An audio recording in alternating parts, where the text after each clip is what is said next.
La historia de un país está hecha de actos heroicos, de decisiones trascendentes, también de rostros y de símbolos. Los retratos del siglo XIX y las fotografías de la actualidad permiten construir un pasado común, una identidad nacional, imágenes que también hacen la historia.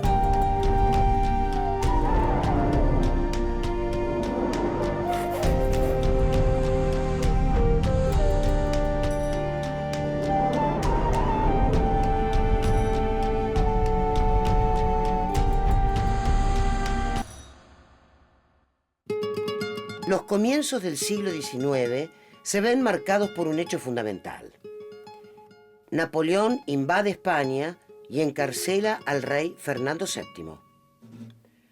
Como consecuencia, en América, las colonias españolas se declaran independientes. En pocos años, el territorio de los 4 virreinatos se convierte en escenario de grandes batallas y de sangrientas luchas por el poder. En medio de la agitación política, el arte también está presente y lleva las ideas de la revolución a las clases populares. El siglo XIX no solo es el siglo republicano, sino también el siglo de la popularización de las imágenes y de la circulación de las imágenes por los medios gráficos y los medios de reproducción. En el siglo XIX, particularmente, la imagen se instala con un poder y una capacidad para sintetizar ideas que podían aparecer por escrito u oralmente, creencias, actitudes, todo un substrato que formaba parte de la cultura occidental y que en la imagen podía no solo sintetizarse, sino difundirse, darse a conocer de una manera que la palabra escrita no podía hacerlo. La independencia política produce grandes cambios en América. La ruptura no se da solo en la forma de gobierno, sino también en la tradición artística. Las obras de arte, que en el pasado colonial aludían siempre a temas religiosos, pasan a retratar a los hombres ilustres de las flamantes naciones republicanas. Hay un proceso de ruptura, no quedan artistas que puedan producir lo que sí había al final de la colonia, cierta pintura erudita.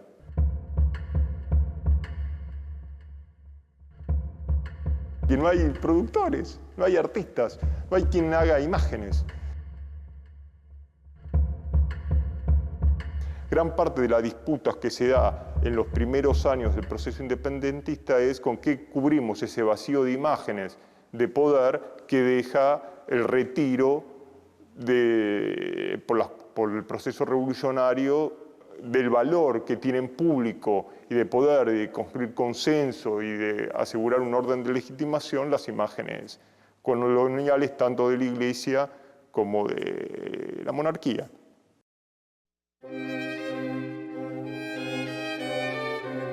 Mientras gran parte de América se independiza de España, Brasil atraviesa una etapa diferente en la relación con sus colonizadores. En 1808, la corte portuguesa huye de la invasión napoleónica y fija la nueva capital del imperio en Río de Janeiro, Virreinato del Brasil.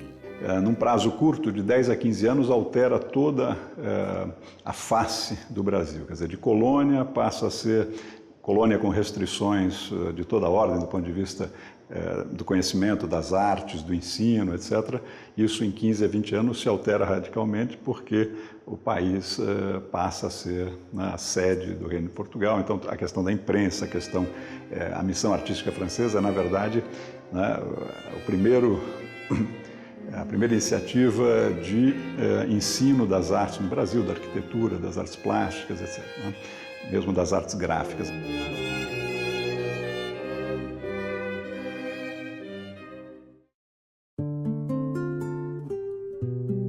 El resto de América Latina sigue luchando por su independencia y de allí surgen nuevos líderes.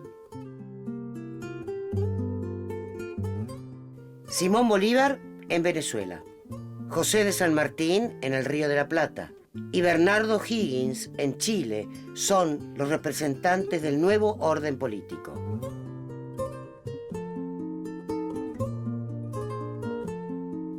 En Argentina, los pasillos del Museo Histórico Nacional atesoran muchos de los retratos de aquellos primeros héroes de la República. La identidad nacional se intenta construir con sus retratos, exaltando sus virtudes y su compromiso patriótico. Las imágenes tienen una fuerza brutal. Quien maneja las imágenes maneja la historia. Usted ha visto acá que acá están los cuadros que son parte del imaginario de varias generaciones, de muchas generaciones argentinas. Y son creaciones, son algo mandado a hacer, no fueron parte del proceso histórico. Es parte de un proceso de apropiación del pasado. Un Estado lo que tiene que generar es iconografía patriótica. Lo que tiene un Estado lo primero que hace, o un proyecto de Estado lo primero que hace, es cantar sus glorias militares. Hubo una actividad retratística de los héroes bastante temprana, de los héroes de la independencia. Bueno, y el caso de los retratos de San Martín en diversas naciones latinoamericanas es importante, ¿no? El primer proyecto que plantea que quiere hacer el Estado es una lámina conmemorativa por Chacabuco y Maipú. Lo que se le encarga es una lámina de San Martín heroica, con genios alados y victorias, pero en el decreto dice que es para entronizarlas solemnemente en las salas de los cabildos. Es decir, hay una imagen, pero también hay un proyecto de qué es lo que se debe hacer con esa imagen. Y esa imagen se debe entronizar como ejemplo moral. Gran parte de esta iconografía patriótica, que es por encargo, y que están las cartas donde, por ejemplo, Carranza le pide a Subercaseaux que haga un retrato sobre Moreno y le da indicaciones que tiene que ser que está pensando, angustiado. Y lo único que es real de todo ese cuadro es el tintero, que es lo que está aquí en el museo. Esta es una iconografía creada para generar un tipo de imagen alrededor, no de los protagonistas políticos de la historia, sino de los próceres. Esta especie de santos laicos cuyas reliquias, el tintero, hay que venerar. Son retratos más bien medios ingenuos, básicos, no con tanta técnica pictórica, pero que sí evidencian cierta preocupación por retratar al personaje con alguna de sus características físicas. Uno de los retratistas más importantes de la época es el peruano José Gil de Castro, que recorre el continente con su arte. El mulato Gil está activo en Perú y tiene toda una iconografía de los estamentos coloniales, presentar los retratados, las mismas relaciones entre figura y fondo, pasa a retratar al proceso de militarización. Entonces, pero el modo de representar es básicamente el mismo. Lo que ha cambiado es el sujeto que se representa y el discurso que avala ese tipo de retrato. Entonces pasamos de una iconografía de la burocracia colonial a una iconografía del proceso revolucionario. Además de su importancia en el registro de la historia y de sus personajes, el retrato se convierte en una fuente de trascendencia y de prestigio social. En primer lugar, el retrato fue el más comercial de los géneros artísticos, en el sentido de que los pintores vivieron durante mucho tiempo retratando a personas pudientes que encargaban su propio retrato, el de su familia. Las obras de José Gil de Castro son una muestra perfecta del estilo de la época, como este retrato del libertador chileno Bernardo O'Higgins. Gil de Castro mantiene el gusto por los detalles propios del arte colonial, con la diferencia de que pinta individuos reales, no figuras religiosas o imaginarias. Trabaja los elementos del vestuario casi como un miniaturista, y sus cuadros de colores saturados, poses forzadas y fondos reiterados son un estudio analítico de los personajes que retrata. Hay una vieja anécdota que pinta muy bien cuál es esta relación entre el retratado y el artista. Ese aviso que dice el monto del precio del retrato según el parecido que se quiere obtener. La calidad del retrato deriva de la plata que esté dispuesto a pagar el que quiere ser retratado para que sus rasgos sean conservados para la posteridad.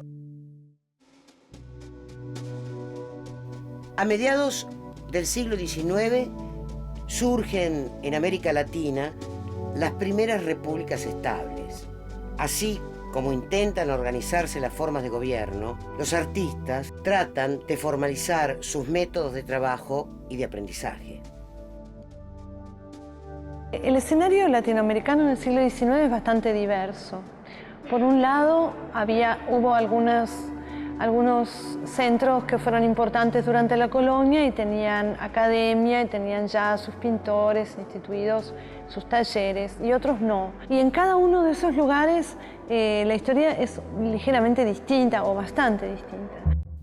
Ante la falta de artistas locales, varios pintores europeos recorren América retratando sus paisajes y a los personajes a los que consideran pintorescos.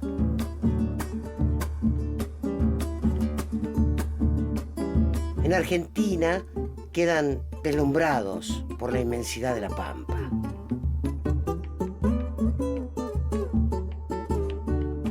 El paisaje se constituye muy rápidamente en un lugar de memoria, en un lugar de identidad. Son construidos a partir de datos característicos de lo real y hubo muchas metáforas de todo, de la Pampa como infierno, del indio como demonio. Y bueno, y ahí las primeras imágenes del indio, imágenes de frontera, son las de Rugendas, ¿no? De un artista bávaro que llega aquí un poco camino a Chile y tiene un encuentro literario con los malones, además de tener un encuentro físico. Esta preocupación por el paisaje, un paisaje o una identidad que empieza a gustar a los chilenos también. Y el género de la pintura comienza a incorporarse lentamente como género pictórico, independiente de la pintura de santos, por ejemplo. Tenés que pensar que aquí no hubo museo hasta el fin del siglo XIX, ¿no? Hubo museo muy tardíamente, pero hubo sí una gran circulación de publicaciones ilustradas y hubo circulación de grabados, mediante los cuales, bueno, se fue construyendo una imaginería del lugar, ¿no? De los lugares, ¿no? Aquí, por ejemplo, aparece varias veces la aduana de Taylor, esa aduana nueva, que aparecía como una imagen muy característica de la ciudad cuando se llegaba en barco, ¿no? De hecho, la mayor parte de las primeras imágenes de Buenos Aires son imágenes como vistas desde los barcos, desde el río. En cada país de América, las imágenes construyen, de a poco, una memoria histórica, una identidad nacional. Los artistas reproducen los valores de su época, inmortalizando a sus líderes y a sus victorias. Son imágenes que trascienden la barrera del tiempo y dejan su marca en el presente.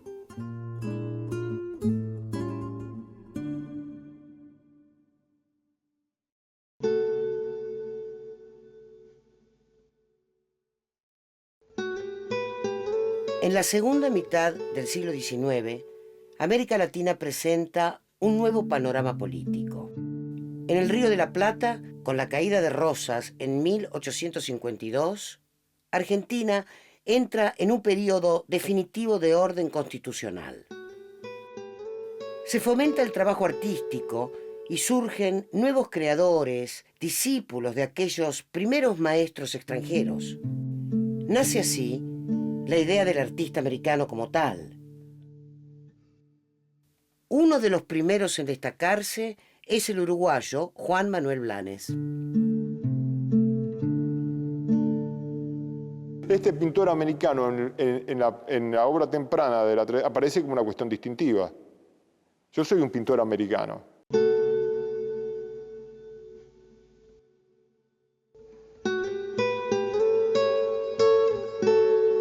Juan Manuel Blanes intenta llevar a cabo un arte con fines patrióticos.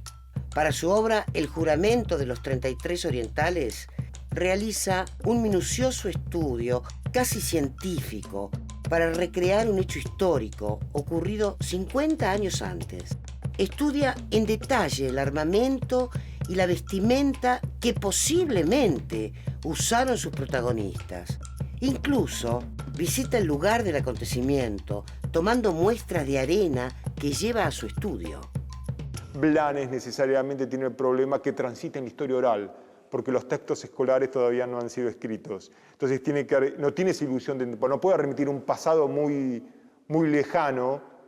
No puede ir a la República Ateniense, nada, no puede hacer como los mexicanos o como los peruanos que pueden hacer gran pintura de historia de la conquista. Aquí tiene que ir a las guerras de independencia o el juramento de los 33, donde los protagonistas todavía están vivos. Entonces la pintura de historia funciona de otra manera, porque funciona en parejo a la construcción de una escolaridad, a la construcción de una nacionalidad y después una construcción de una escolaridad.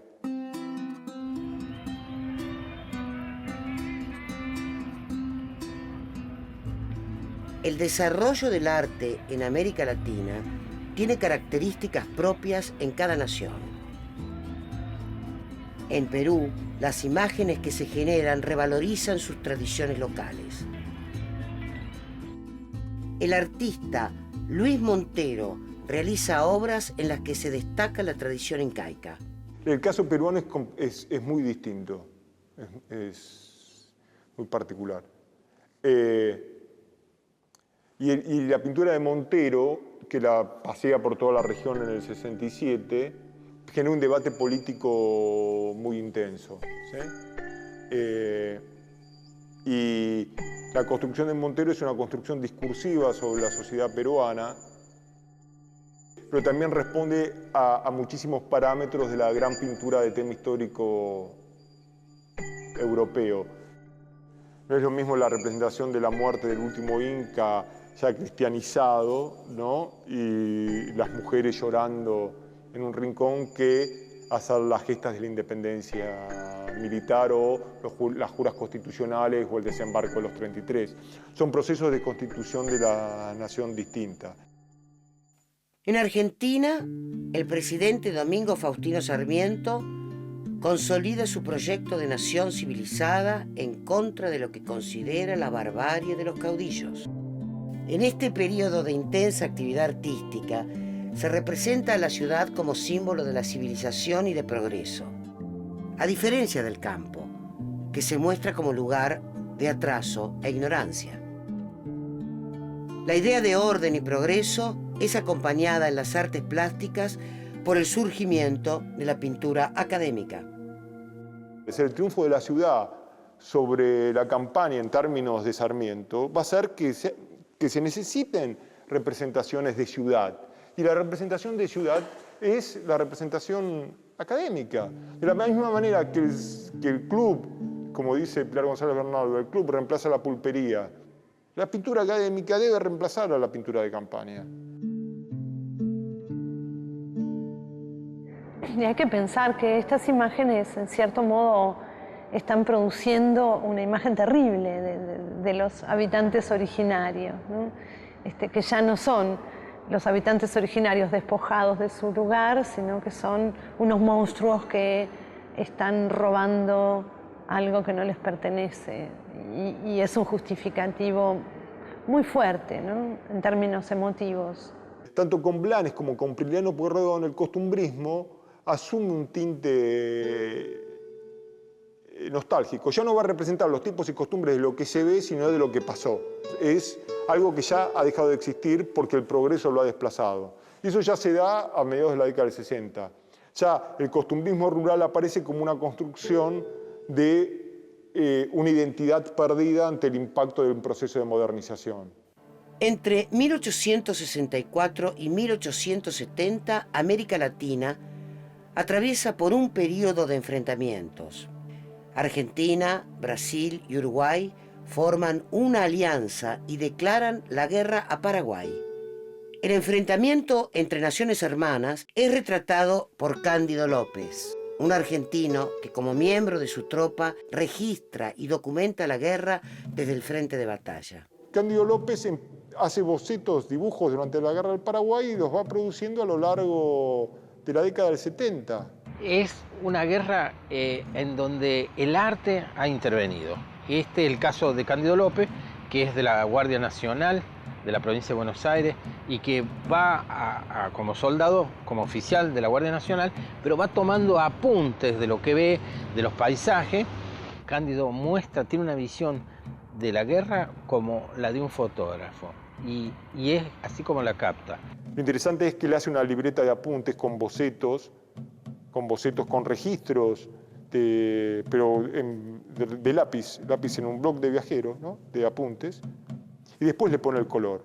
Y va a registrar esta vida de la guerra de trinchera, esta vida donde hay periódicos, donde la gente conversa, donde se discute, se habla, están las actividades cotidianas, como por ejemplo cuando van llevando la carne para carnear, para dar de comer a la tropa, el cruce de los ríos, el despliegue de la tecnología y las batallas.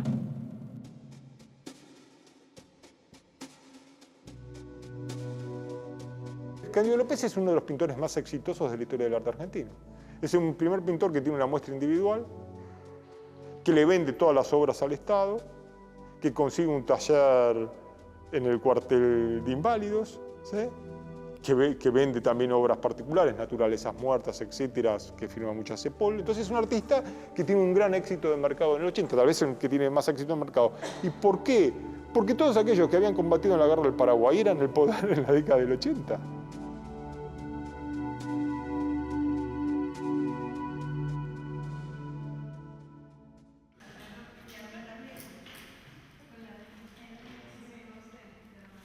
En 1878, en Argentina, se crea la primera Academia de Bellas Artes.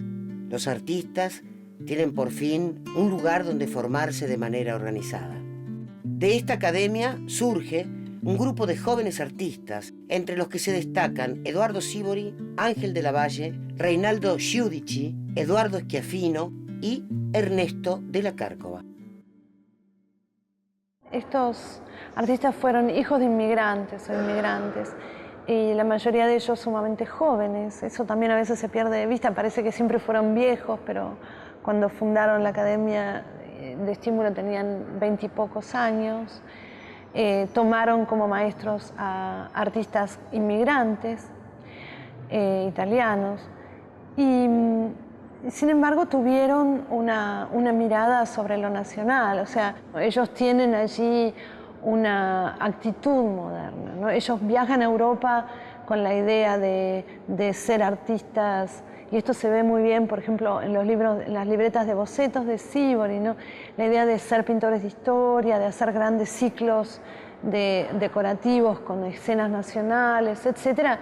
Y llegan a una Europa que está transformando, sobre todo llegan a París, que es como una usina de modernidad, y sí vieron las novedades, sí vieron la pintura impresionista y, digamos, adoptaron aquellas novedades que sintieron que el público de Buenos Aires podía llegar a asimilar, ¿no?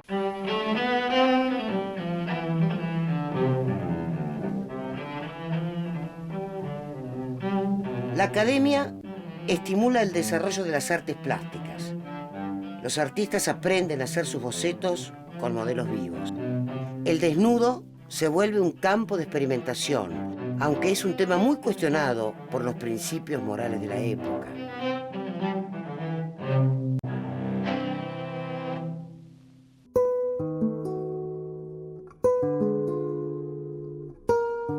El avance tecnológico que representa la fotografía pone en una gran disyuntiva a los artistas que se dedican a pintar retratos y paisajes. Muchos artistas trabajaban desde fotografías. En el caso de Blanes, ponía modelos arriba de armazones imitando caballos, le sacaba una fotografía y después cuando hacía las revistas militares, todo, trabajaba sobre fotografía. Muchas obras de que nosotros vemos de Priliano Pueyrredón o de Blanes tienen una focalidad y una iluminación fotográfica. Algunos artistas eran reacios a las fotografías porque les sacaban trabajo, otros aceptaban la nueva técnica de retrato para la cuestión de la fidelidad del retrato y se pasaban a la fotografía. Con la fotografía surge una nueva forma de retratar ámbitos y costumbres urbanas. En casi toda América Latina se repite una mirada negativa sobre los indígenas y los esclavos. Em relação à escravidão, você não tem uma fotografia forte de denúncia, né? Mas você tem, na verdade, a fotografia do front nas fazendas, você tem a fotografia do Ferrez nas fazendas de café, mesmo não sendo a fotografia do escravo no momento do seu castigo, da sua punição, ela é extremamente forte porque ela é um registro fotográfico, quer dizer, um registro que tem uma natureza totalmente diferente do que o registro, né? Desde esas primeras décadas del 19, estas pinturas de malones, cautivas, indios, aparecen en grabados, en algunas pinturas, en buena medida como un justificativo emotivo del avance sobre las tierras del indio, ¿no? Es decir, en términos visuales, bueno, si el indio roba a las mujeres, que es lo que los hombres blancos más aman, bueno, hay que ir y destruirlo.